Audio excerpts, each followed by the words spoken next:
Welcome, welcome, welcome to all my Back to Basics friends. And thank you for joining us for a special edition of Back to Basics, a bonus Back to Basics, if you will. Today, we are actually talking about software-defined access.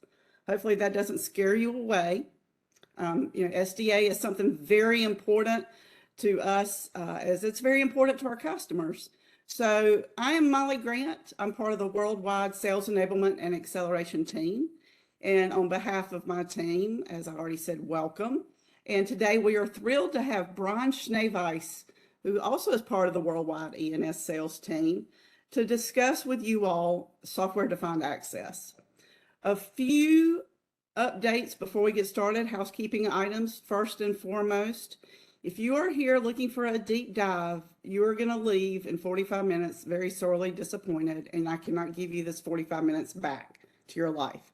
These calls are designed with our newer to networking, less technical sellers in mind, and hope to give you a simplified sales message, an easy way, as easy as we can with SDA, to sell these solutions. So don't blame me. This is your warning. Second thing, we have you all muted upon entry. Don't be insulted. You cannot unmute yourself, but we do have a Q&A panel, and feel free to ask questions as we do have panelists on who will be monitoring the Q&A panel. And then lastly, if your question doesn't get answered in the Q&A panel, or you just want to talk to somebody, at the end of the session, we will have live Q&A. I'll be able to unmute you if you raise your hand at the bottom. I'll give you the cue when, and we'll unmute you and you can ask your questions live.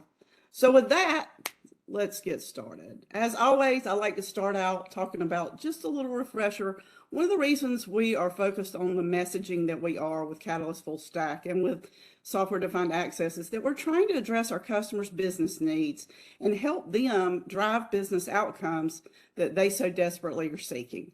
And that includes us doing things like transforming their infrastructure, securing their enterprise, reimagining how they deal with applications, and then probably most importantly, powering hybrid work. So when you look at the Catalyst Full Stack and all the solutions that are included, this is a great way for us to help them connect, secure, and automate. And software-defined access includes several pieces of this puzzle. Obviously, the Cat9K switching and wireless, Cat9K routing, 8K routing, is important. ICE is a critical piece of the software-defined access solution for us. And then, of course, the Cisco DNA Center. So with that, Brian, I'm going to shut up and turn it over to you. It is all on you now. So take it away. Perfect. Thank you, Molly, and welcome everybody. So I've got a very short runway to try and explain a big topic. So we're going to get started. SDA, what is it? Okay, so we want to talk about the definitions right up front so everybody has an idea of what we're talking about. And then I'm going to get into the details of what make up this solution. So SDA is a collection of virtual networks on top of a physical network, okay? Simple example. If you go into an airport, most airports, and this is just using a use case, right? Most airports have a common infrastructure that have been built by the airport authority. The reason for that is we have multiple virtual networks from each carrier residing on that common infrastructure. So if you have Delta, American Airlines, they all use the same infrastructure inside the airport, but they are isolated in their own domain to run their systems. That collection of virtual networks running on the physical network is also defined as a fabric. So a great representation of this, and we call it for SDA customers, but fabric customers as well, apply across all the different verticals that we cover at Cisco, right? So education, think about a university. They may want to isolate or segregate their departments. So, you know, the medical students aren't talking with the engineering students. Healthcare, great example. You know, I might want to separate patient billing away from surgery, those type of things. We can find a way to leverage this solution at every one of these verticals, and there's more to go, but these are just some of the ones that we could think of right off the top of our head. So let's walk through real quick the SDA message. How would we sell this and why is it important? The first one is network simplification. I know everybody sits here and goes, well, SDA is complex. It's really not. It's not. It's only complex if you want to make it complex. Traditional networks, those are complex. And I should know, I've actually managed some very large carrier grade networks in my lifetime. I've worked for AT&T and Verizon both here in the States, and those are very large, complex networks. They adhere to what we'd call a three-tier design. So you have a core, you have an aggregation, and then you have an access layer. Over the years, as those networks are configured, we start adding numerous protocols to address numerous problems, right? So we may have to do some bridging. We may have to do some additional security measures like separating other entities on the network. What that does is that builds out this large protocol stack that you see in front of you. The green is probably where we would focus a lot of our routing functionality, and the orange would be where we would do a lot of our bridging technologies. So each one of these devices have grown up and start to gain unique configurations. I think if you talk to your customers, you'll find out that a lot of them have a very similar type of environment. SDA greatly simplifies how we do this. So first and foremost, the premier design, and I want everybody to hear me out. The premier design would be to go in with the layer 3 network. Now, why do we do this? Okay. First and foremost, if you're not familiar with what I'm talking about when I say a bridging technology, when we get to the access layer, that lower portion in the previous pictorial, if you will, when you turn on layer 2 functionality and you have dual links going back to an aggregation or back to a core, I'm only able to utilize one of those links based on the technology, okay? The other one is in standby mode for failover. That's the way we design it. Layer 3 opens up the pathway, so both of those links, everything that you see here, it has the dual links, everything is forwarding. So that, if you've driven down a highway and you have 2 lanes you can go down, and all of a sudden they shut down one of the lanes, everybody gets aggravated. You don't like that, especially if there's nothing happening like road construction. So this is a great way to analogize that as a customer, I'm able to utilize my entire investment. So if I bought 200 optics for my network, I'm able to utilize all 200 of them. I'm not utilizing only 100, and the other ones are setting in standby mode. So the old protocol stack, okay, gets simplified down to 3 protocols. So imagine I had 30 different protocols leveraged in my environment, and I'm utilizing in the lower part down to the access layer, I'm utilizing only half the physical construct of my network. That's not really an optimal solution. This optimizes your solution. And again, I'm only using 3 protocols. So the value proposition is I have an option to eliminate layer 2 and utilize my entire investment. I want to be very clear. If the customer does have a requirement for layer 2, we can do SDA in a layer 2 mode. So I want to put that out there. But the optimal solution is to eliminate layer 2 and truly simplify the network protocol stack. This network simplification message, a lot of time, is the big thing that resonates with a lot of our customers, especially the NetOps teams. But it's not the only thing. If you have to go a little further, we're going to give you a couple of additional bullets to go. So unifying wired and wireless based on policy. Now, I want to throw this out there. We are guilty of this as well, but this is one of the things that this will help you with the competition. Before SDA, whenever we had to write wired policy, it would be different than what was in the wireless policy. For example, the operating system running on your switch may not be the same operating system or language operating on your wireless controller. So if you have a competitor out there, and I'm not going to name names right now, but they're a switching company, and then they went out and acquired a wireless company, that wireless controller may not be talking the same language as the switch. Hence the definition of two different places, two different policies. Cisco, we've unified over the years. We have done this, but we have gotten to where we've unified those products. So the wireless controller and the Catalyst line is running the same operating system as our switches. That makes it easy for us to define how we do policy. So wireless policy, as I mentioned, was always defined on the wireless controller. Switching policy was done at the switching level. Two locations to maintain a consistent policy. Not very optimal, right? SDA simplifies that because now we're going to push policy from one location. And that one location is where we define ICE. ICE is our policy engine. Again, other competitors can do this, but how it gets rolled out in the wired and wireless realm is not as simple and or as efficient as the way we're doing it. Because again, unified operating system make it easy for that to happen.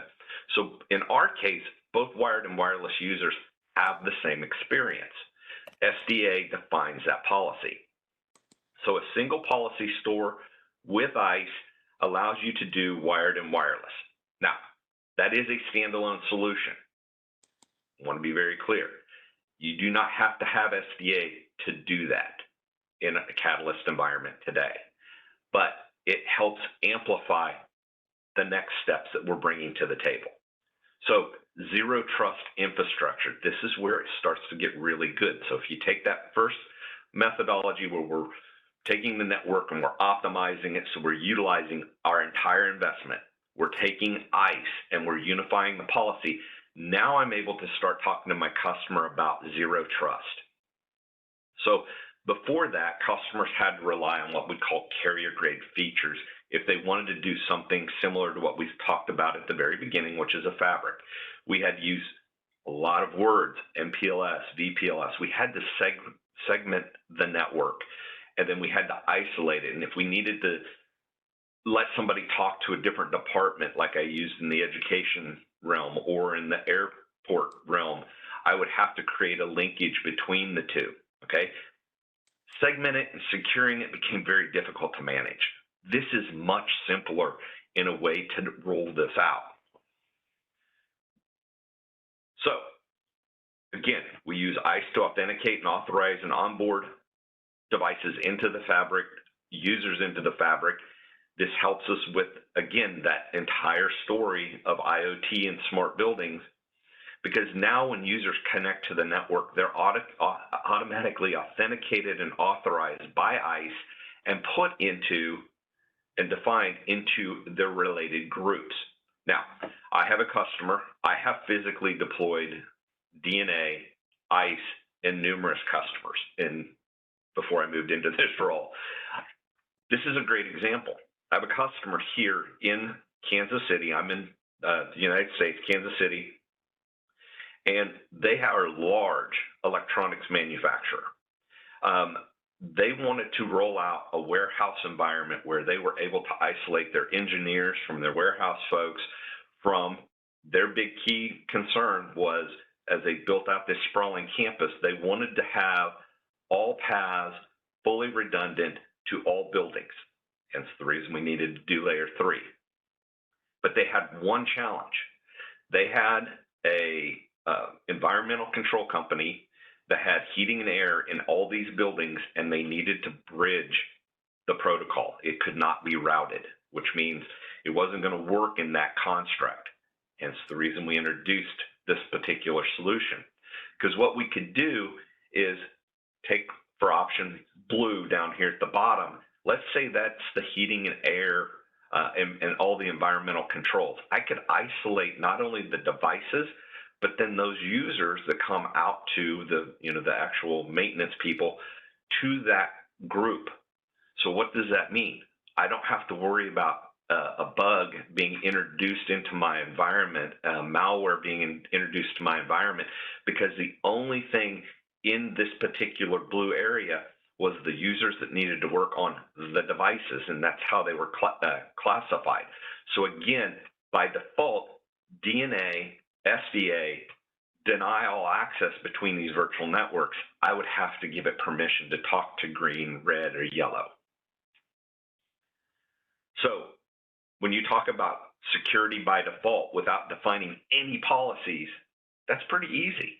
That's not complex. That's not complex at all. By default, I've put customers or I've put users or devices on the network and they're secure right out of the gate. That term is called microsegmentation. Now let's talk about what microsegmentation means in the next level. So now, as that user comes into the environment, let's just say the heating and air person comes in to work on the environment, I can give them access not only based on their identity, but then I can also give them rule sets based on the devices they're carrying. We at Cisco have this exact same scenario going on with us, and we have a number of ways to protect it. This is one of the ways that we do it. You have your given work laptop, okay? That gives you access to Cisco.com. That gives you access to all the internal things. It allows you to download different documents as needed within, what your role is.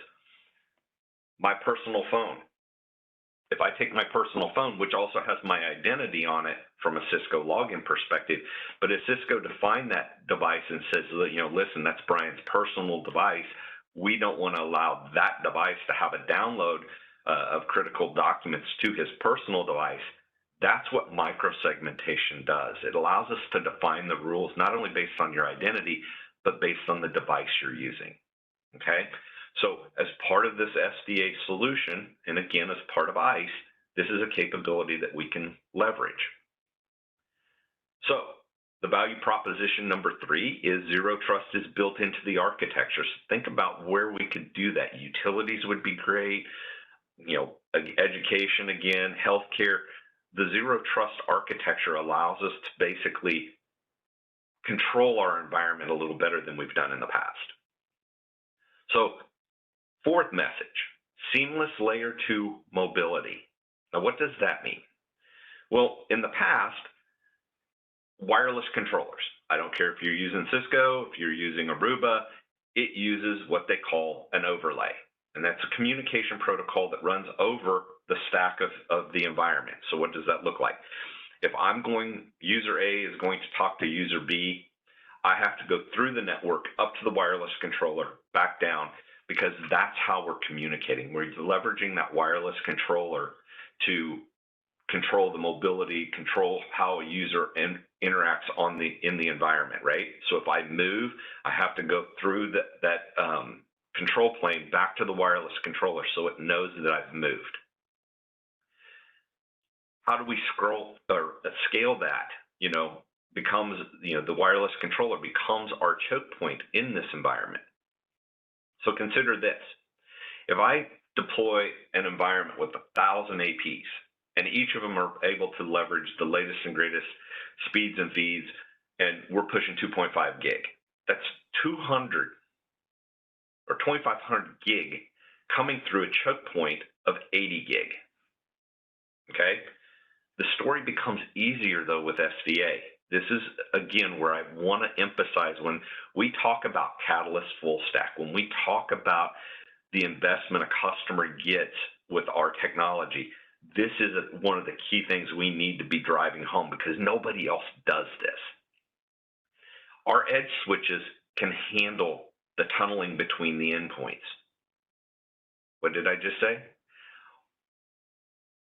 Because of the way we have our operating system, because of our technology and investment in the ASICs that we develop, we can do that handoff of wireless traffic so that roaming is actually handled at the edge switch because the AT knows how to talk to the switch.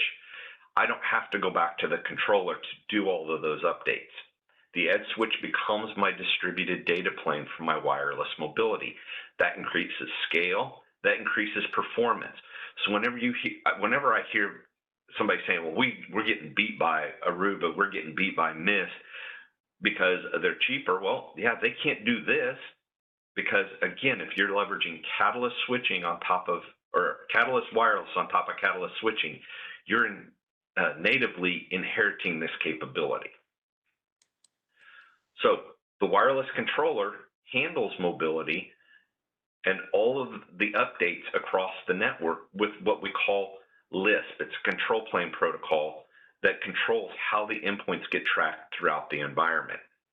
So the value proposition is seamless and scalable layer 2 mobility throughout the network, basically bridging, okay?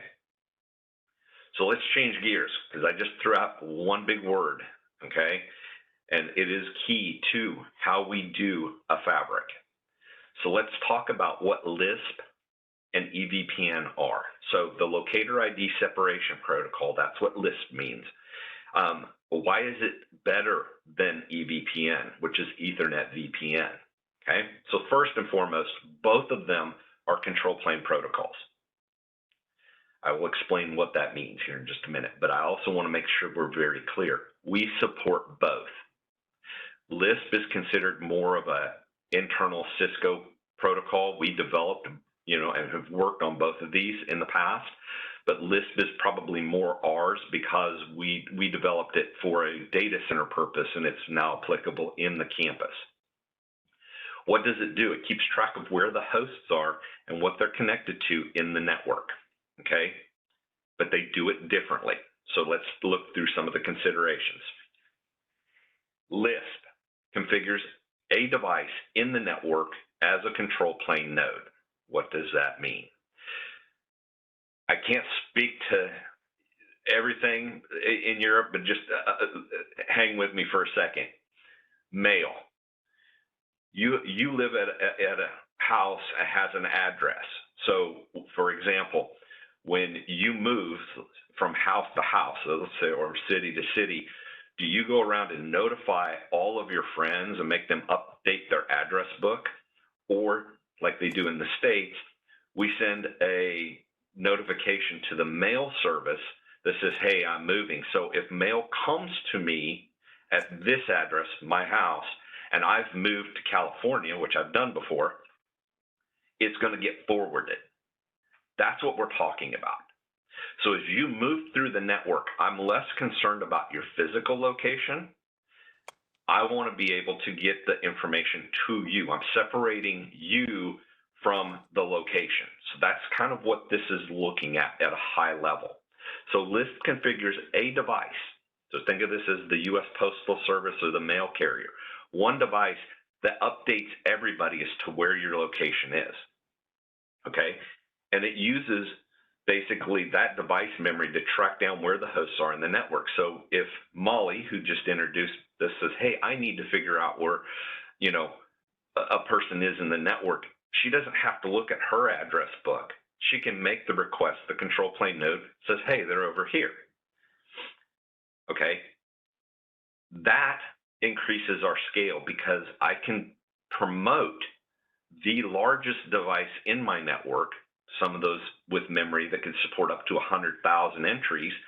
I could promote that device to manage all of how I scale in my network, right? So I'm limited by that device memory, but I can promote the biggest box. So if it's in my core and my distribution, I have that capability.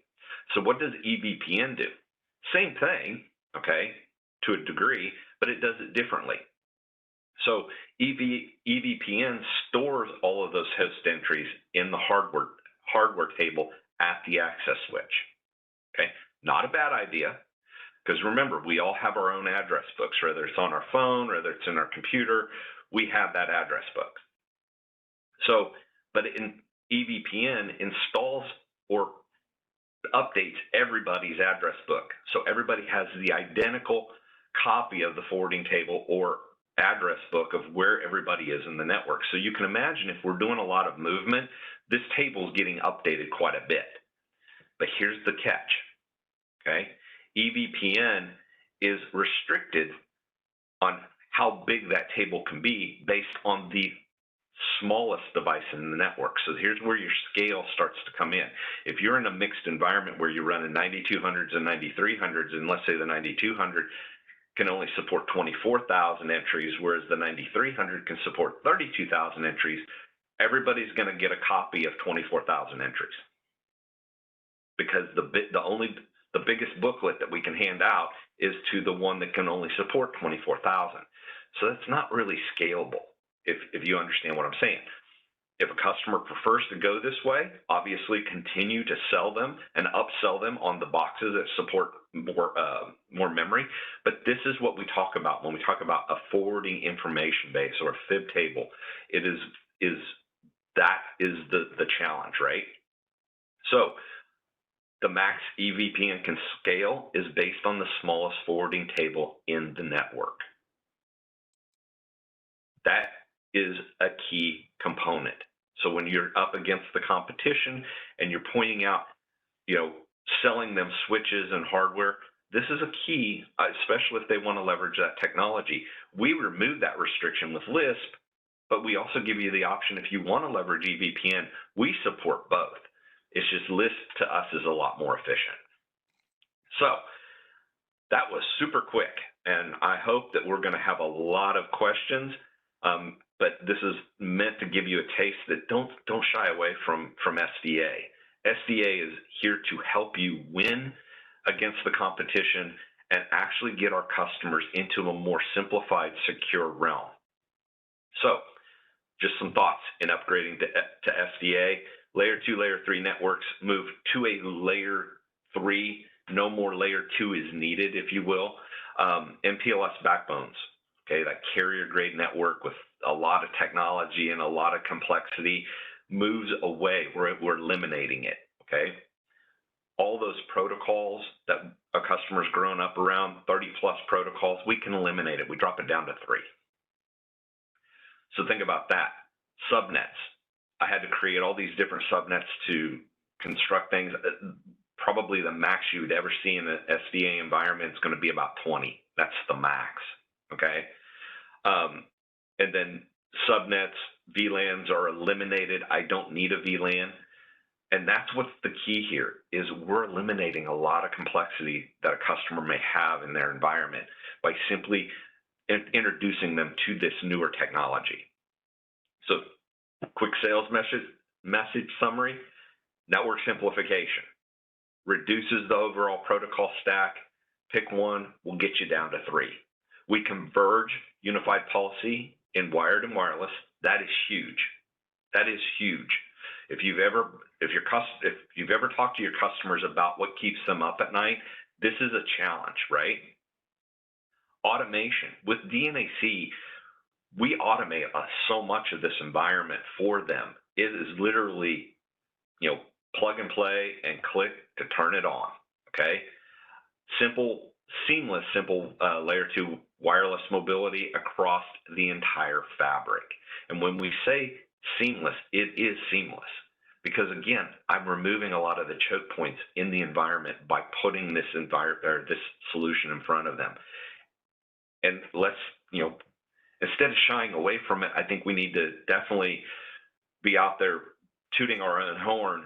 We need to talk more about the Cisco innovation that is out there for our customers to consume. Lisp is one of those innovations. We originally designed it in the data center back in the day, and we're just reusing that technology. So it's not new.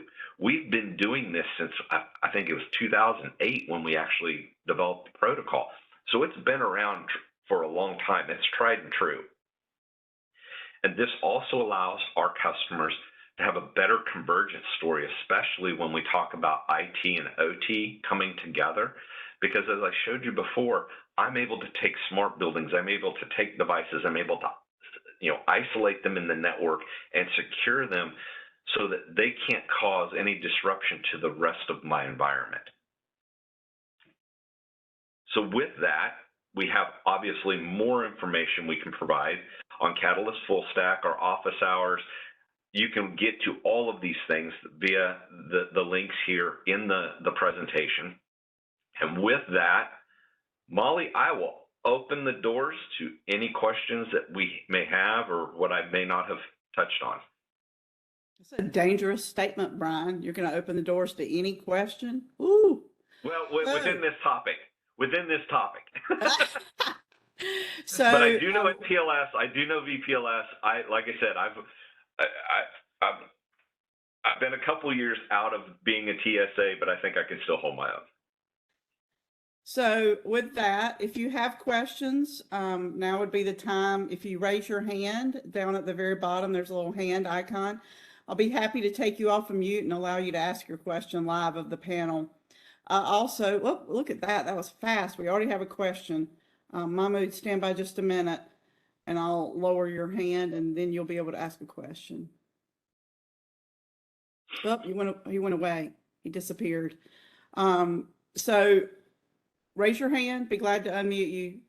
Ask a question of the panelists. Oh, he's back. Hold on. Mahmoud, try one more time.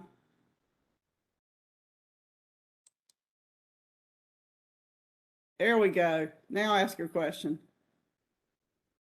Just need to know the use cases or the major difference. Here we are talking about the same concept is the software-defined architecture using Catalyst. And what about ACI technology? We are using the same methodology using SDN, but in this case we are using Nexus switches. So we are talking now for campus enterprise, or we are talking about data center maybe. So let's go back, and I think it's a great question. Let me see if I can summarize it. The difference between SDA, EVPN, SDN, software-defined networking. Software-defined networking, and somebody can always correct me if I'm wrong, is more of the umbrella of terminology. SDA is coined. It's actually a kind of our trademark because we're doing software-defined access. And we're doing that based on it does encompass the entire network. It could be defined as SDN, but we took it a step down as to how do we let you onto the network? That's what we're software defining, okay?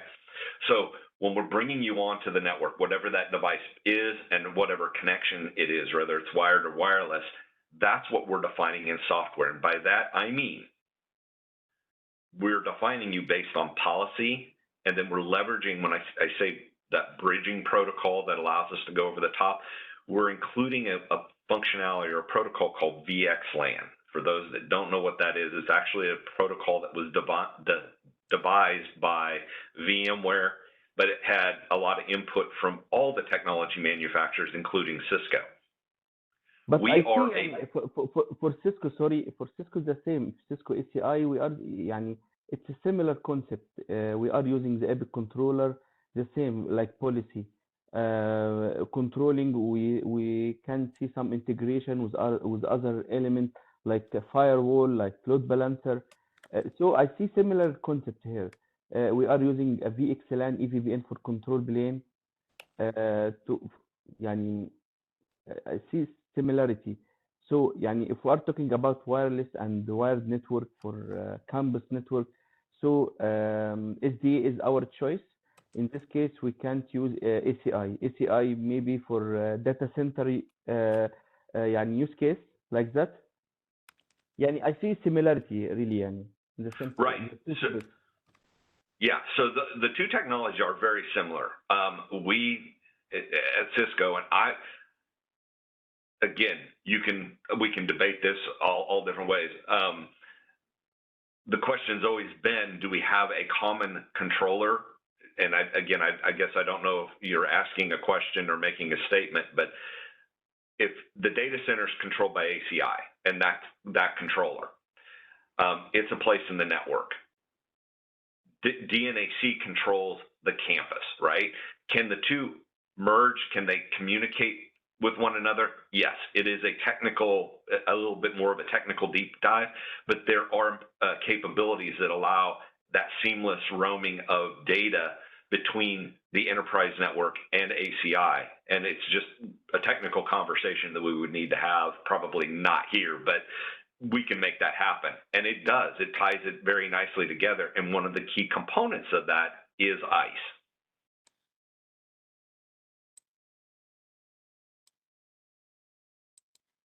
Make sure he's not muted.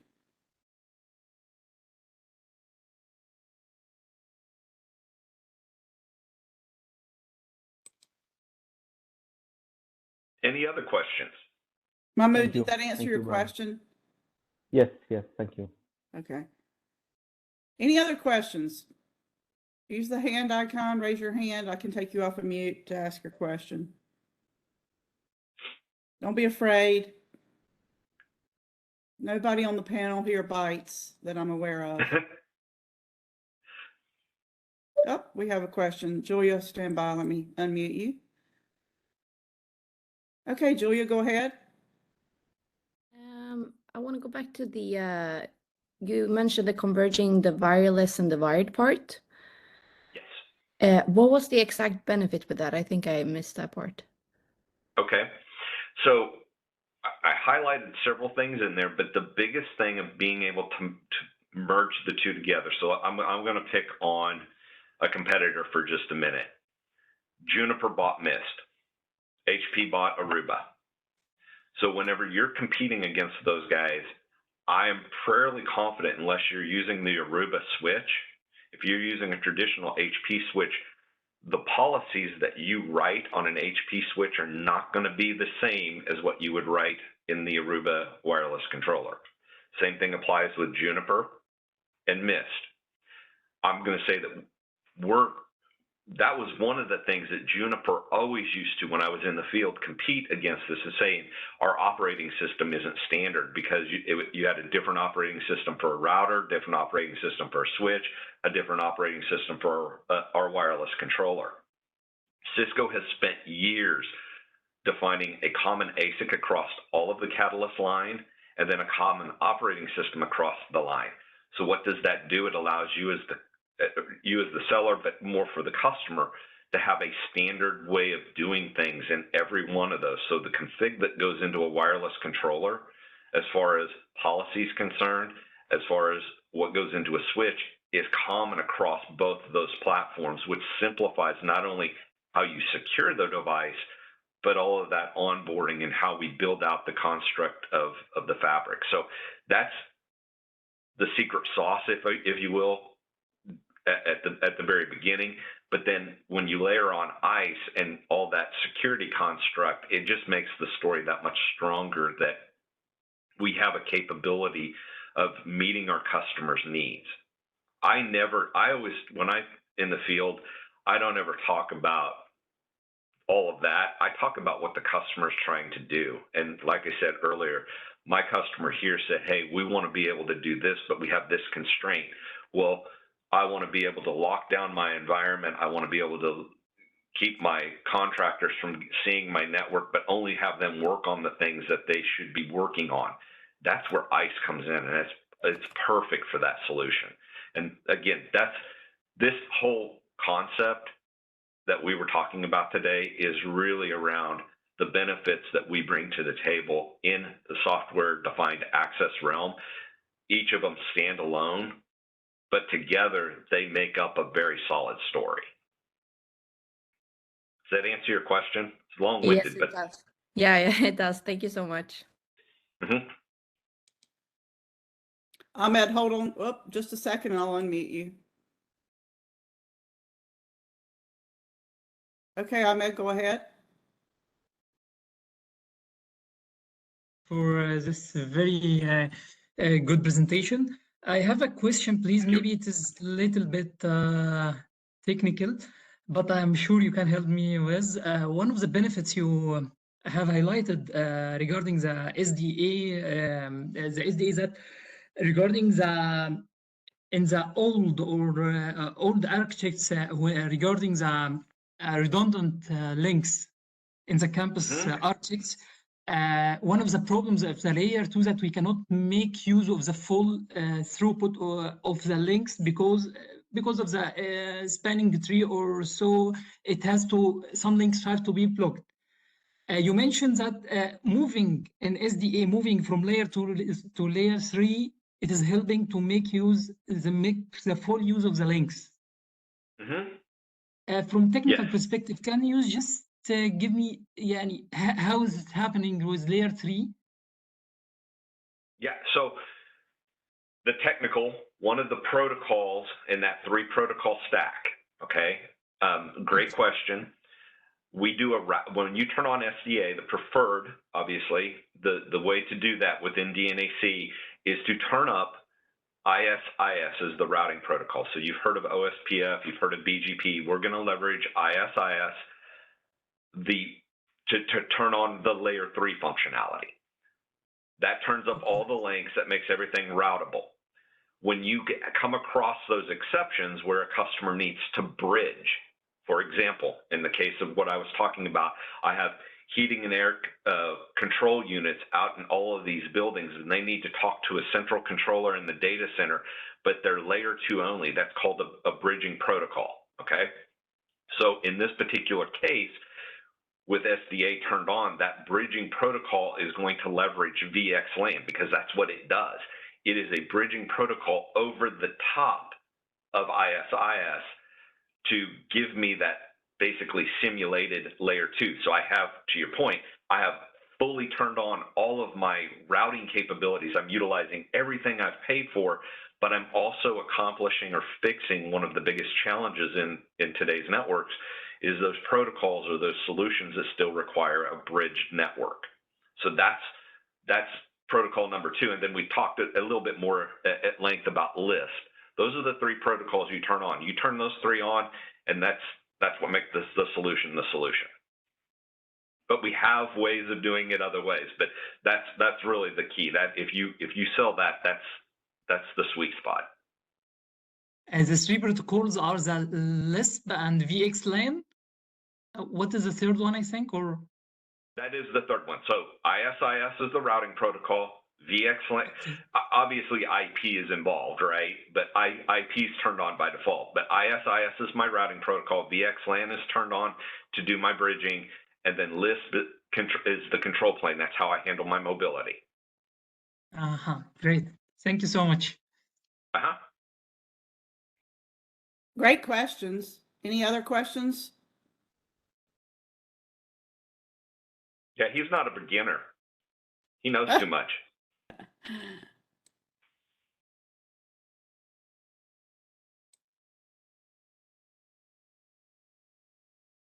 One question that was asked in the Q&A, and Roddy answered it, but I think it's a great question for everybody to hear is what's included, what does a bill of material look like for an SDA solution? So what do you have to have on that bill of material?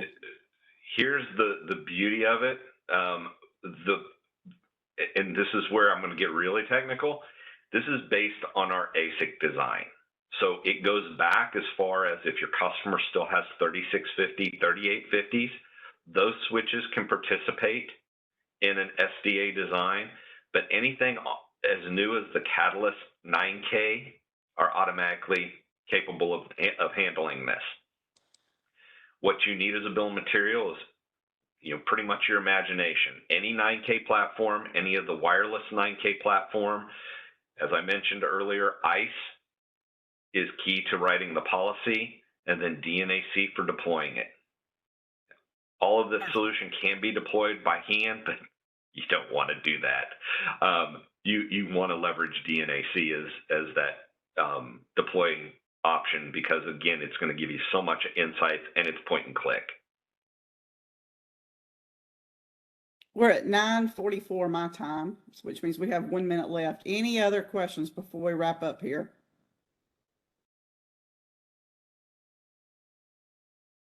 As always, thank you so much for attending. Thank you to my panelist and speaker, Brian. Thank you for being willing to present what can be seen as a complex topic. And so thank you, thank you, thank you. With that, I'll say, would love to see you back here next Thursday where the topic's going to be secure network analytics, or as I call it, the artist formerly known as StealthWatch. So would love to have you join us for that. Panelists, if you'll stay on, I'm going to end the presentation part of our segment and hope everybody has a great day. Take care.